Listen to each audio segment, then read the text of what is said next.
My name is Max. I'm 35 years old and working as a nurse. My wife Valentina is a businesswoman and is 40 years old. We have one daughter, named Ariana, who turned 4 this year. Until recently, the three of us lived a happy life together, but things have become a bit of a mess. I first met Valentina around 10 years ago. We were both from Missouri and both went out of state to Boston for university and eventually found jobs out there. And when we noticed how much we had in common, we began to date. After dating some time, we began to think about marriage. We both wanted to move back to Missouri, so we decided that we would begin our married lives out there. Valentina's workspace had a branch near where I grew up. She requested to be transferred there, and once the request was approved, I quit the hospital I worked at, and we both moved back to Missouri together. We began our new lives together in the same house that we live in to this day. Both of our workplaces, as well as my wife's parents' house, are within a 30-minute drive from our house. My family's house was a bit further away, but you could still get there in about an hour. Luckily, I quickly found a new hospital to work at. I'm still working as a nurse and am busy every day. When we first got married, Valentina had trouble getting pregnant. We were rushed and felt a lot of pressure from our families, but we still got along. 3 years later, a stork finally visited us. When my daughter was born, I was so happy I cried. "Thank you, Valentina. You've really been through a lot. We'll be busy from now on. We won't be lonely anymore." She must have been lonely since we left our university friends and moved out here. We aren't that close to her hometown. Valentina actually grew up a few counties over. Her parents moved here after she started university. The place she grew up is a 3-hour drive away, so it's not a distance she can easily travel to meet up with childhood friends. Her hobby was ballet, but she didn't manage to make any friends there either, and she eventually quit. I knew that she was stressed and lonely, but I didn't have the confidence that I could help her feel better. These are probably just excuses, but when my wife was pregnant, my work as a nurse was very straining, and I also ended up doing most of the housework, so I didn't have much free time. We didn't have much time to relax as a couple either. I spoke with Valentina about how our lives will be from now on. I thought I was the good guy in all this, but it backfired. I worked hard around the house in order for my wife to be able to take it easy, but it seemed she actually wanted to help me. My wife is usually the social type, but she didn't have much free time to meet up with people outside of work, and it was hard for her to make new friends. So she at least wanted to help out at home, but when I turned down her help, she worried she was a burden to me. She knew that it didn't make sense, but still. I asked my boss if he could keep me off the night shift for a while, because I wanted to be able to have time in the evenings to spend with my wife. If my boss turned me down, I planned on looking for work at another hospital, but he took on my request without any problem. People made fun of me when I took my daughter to the hospital for checkups. They said I wasn't being manly enough, but I ignored them. Ariana grew little by little, and she began to be able to do more on her own. Valentina and I enjoyed watching Ariana grow, and 4 years passed by happily. But recently, something has been bothering me. My wife has been acting a bit strangely. Anytime I would try to bring it up, Valentina would ignore me or change the conversation. It seemed like she didn't care about our daughter as much as she used to. She would leave Ariana at her parents' house more often, and in general would play with Ariana less. At first I thought I must be wrong, but things got worse and worse. She stopped doing housework and helping out with Ariana, and would just shut herself in her room. She would come home late from work and go out by herself on the weekends. She barely even talked to Ariana and I. What could have happened? If things continue like this won't be good for Ariana, but Valentina wouldn't respond to anything I'd tell her. After a lot of conversation, I decreased my hours at work so I could spend more time with Ariana. I thought Valentina must just be exhausted. When my daughter got older, I increased my work hours and began taking on night shifts again. Of course, that meant I had less time for Valentina. So I worried that she might feel lonely and like a burden, like she did when she was pregnant. I had to make sure that we went back to how we were before, when we would come home early, eat dinner together every night, and spend time together. So once again, I switched back to working only mornings and afternoons. I put a lot of effort into cooking delicious dinners for us, but Valentina didn't change. She would never start conversations with me, and if I tried talking to her, her replies would be emotionless. She never seemed to pay any attention to me. When I asked her if she's tired or if I've done something wrong, "Nah," is all she would say, so I also began saying the bare minimum to her. As I was trying to come up with some sort of solution for this, it came time for my wife to use her paid leave. At Valentina's company, once the busy season passes every year, people start taking turns taking weeks off to use up their paid leave. At first I thought we should spend time as a trio, so I planned to suggest going on a family trip or something, but then I thought that might pressure Valentina. So instead I decided it was better for her to do something that would help her de-stress. "Do you have any plans for your vacation?" "Not really." "In that case, why don't you go meet with your friends from university, or maybe go on a trip with your parents?" That sounds good." That same day, Valentina left without saying a word. She came back a week later, but I have no idea where she went or who she was with. Still, she seemed more relaxed when she came back. Valentina began spending more nights out of the house. She would even spend the entire weekends away. I had no idea where she was going or what she was doing. She might be out with friends or she might have found herself a new hobby.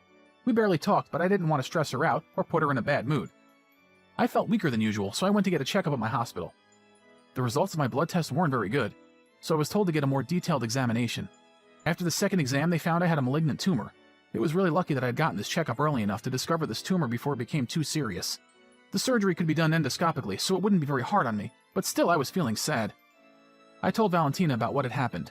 She didn't look up from her phone even once. She only said one word, "Okay." I felt so sad I was at a loss for words. The day before I was admitted to the hospital for my surgery, I cleaned the house and prepared everything. My wife and Ariana went to my in-laws' home. Before they left, Valentina told me they wouldn't return.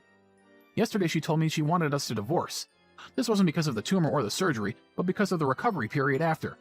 "You'll cause trouble for me, Ariana, and even for my parents, don't you think? That's too much, so let's break up." Trouble. Her words sliced so deeply into my heart that I didn't have the strength to say anything back. After I was discharged from the hospital, my in-laws called me and pressured me about the divorce. "Ariana's living here, so you better pay child support. Hurry up with the divorce already." "Valentina sent you the divorce?" I thought Valentina and Ariana would come home eventually, but they never did.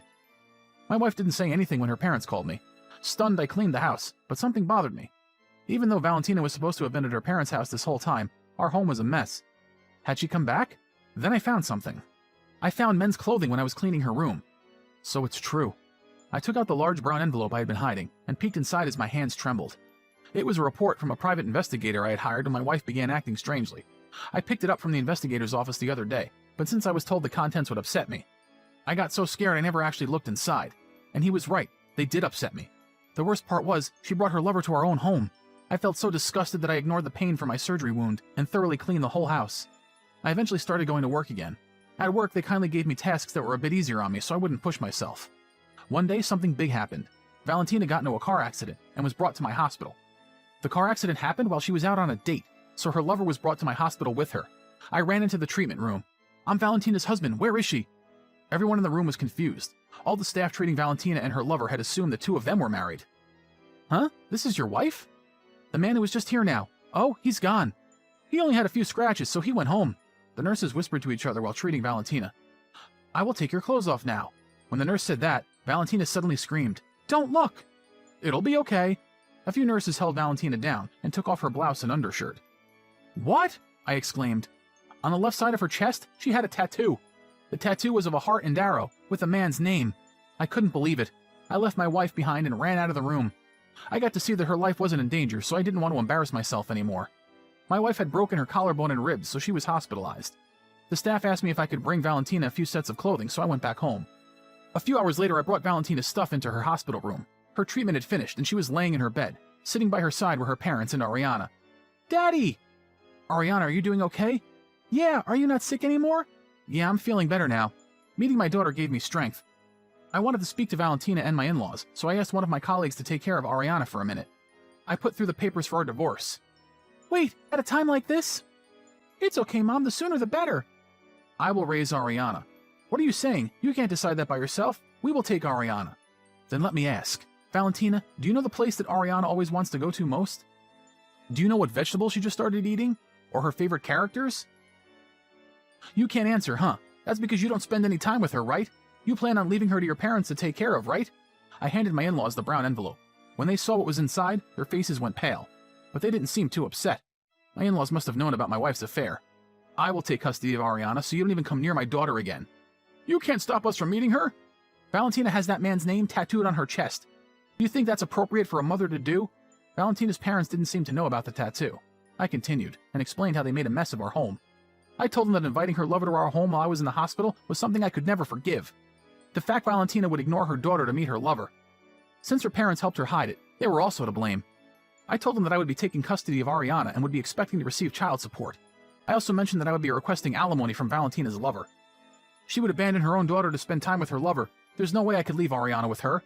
My mother-in-law began to speak, trying to convince me that we were doing a good job taking care of Ariana, but I just ignored her.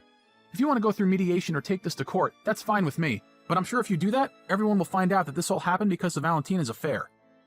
Our divorce was officialized shortly after. Since I got custody of Ariana, the two of us moved to a new home together. Valentina's lover was also married. So it seems Valentina is paying alimony to his wife too. Rumors spread quickly and Valentina developed a super bad reputation at her office. But since she had to pay alimony and child support, she couldn't quit. Because Valentina had no savings and couldn't pay everything off on her own, her father had to go out of retirement and get her mother to start working part-time. "Since I don't have work tomorrow, let's go somewhere. Where do you want to go?" "I want to go see Mr. Elephant." "Then let's go to the zoo and eat something yummy on the way home."